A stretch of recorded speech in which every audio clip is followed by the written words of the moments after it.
औज़ुबिल्लाहिमिनश्शैतानिर्रजीम बिस्मिल्लाहिर्रहमानिर्रहीम। अस्सलाम वालेकुम। मैं मुनीरा असलम, टीचर BHSS यूनसू, class 9th biology subject. Chapter है हमारा why do we fall in. तो हमारा जो टॉपिक है वो different types of diseases continue है। आज हम पार्ट 3 पढ़ने जा रहे हैं। तो आज हम पढ़ेंगे acute diseases.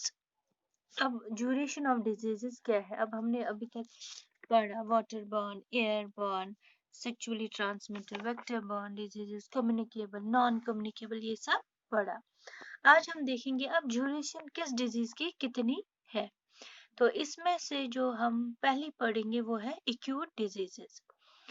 They are the diseases that only last for a short span. ये वो डिजीजेस है अगर इंसान को हो जाती है तो वो जल्दी ठीक भी इंसान हो जाता है। They do not cause such long term bad effects. इनका और उतना ज्यादा असर इंसान पे नहीं रहता है। जैसे कि हम कहते हैं कोल्ड कफ या टाइफाइड। कोल्ड कफ 2-4 दिन रहेगा, फिर आहिस्ता आहिस्ता ठीक हो जाएगा। इसका हमारे हेल्थ पे कोई उतना ज्यादा असर नहीं पड़ता है। 2-3 दिन ठीक होने में लगते हैं, मगर ज्यादा ये कुछ डैमेज नहीं करता है। इसी तरह है टाइफाइड भी, ये भी फीवर वगैरह चढ़ता है, उतरता है, तो फिर कुछ दिनों के बाद ठीक हो जाता है। इनका उतना असर हमारी बॉडी पे नहीं पड़ता है। They do not cause such long term bad effects. तो इसके बरकस अगर हम chronic diseases लेंगे, chronic diseases they are the diseases that last for a long time as they cause long term bad effects. chronic disease काफी समय तक चलता रहता है और इसका जो इफेक्ट भी है हमारी बॉडी पे बैडली पड़ता है। जैसे खुदा ना खास्ता किसी को डायबिटीज हो जाता है।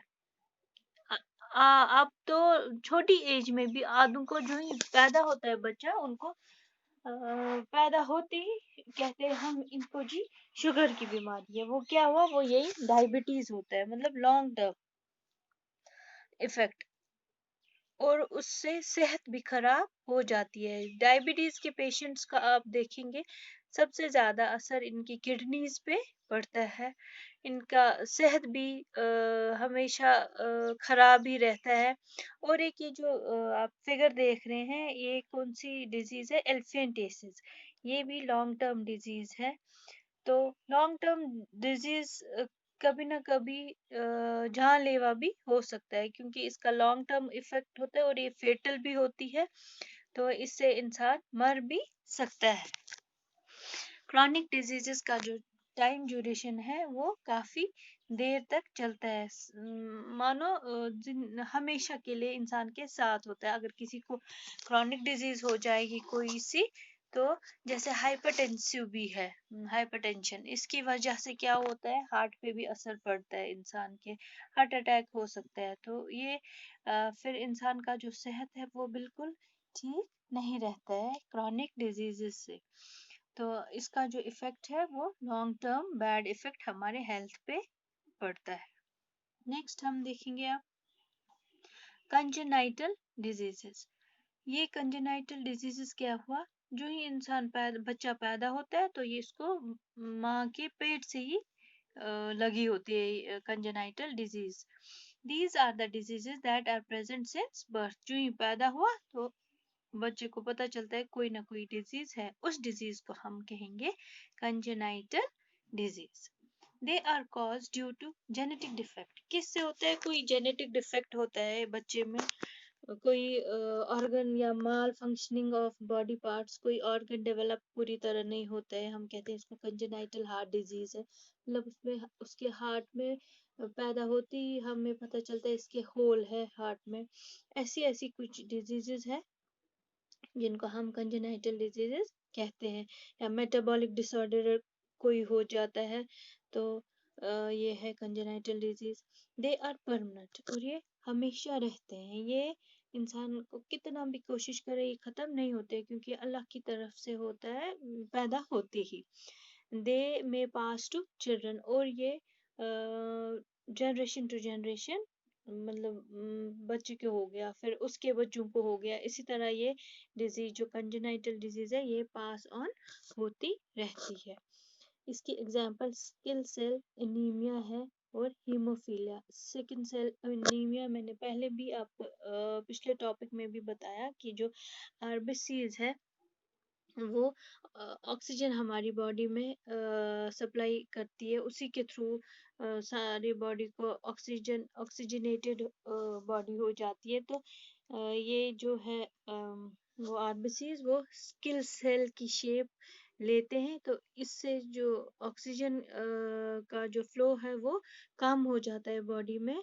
तो ये जो है ये कंजेनाइटल डिजीज है। दूसरा है haemophilia.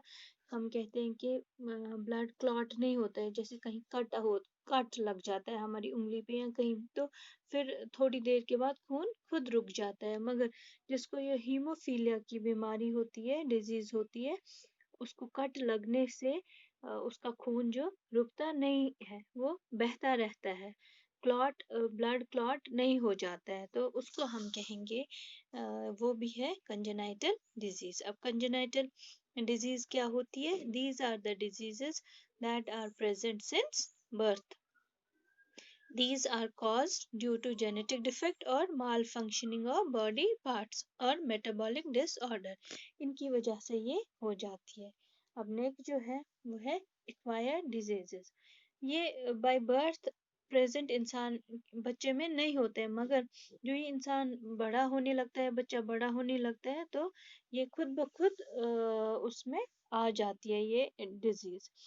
They are not present from childhood, or we can say that they are acquired during a lifespan. मतलब ये स्टार्ट में बच्चे को नहीं होते, मगर जिंदगी में किसी मरहले में किसी तरीके से आ जाती है ये डिजीज। उस डिजीज को हम कहेंगे acquired diseases. They can be communicable और नॉन कम्युनिकेबल।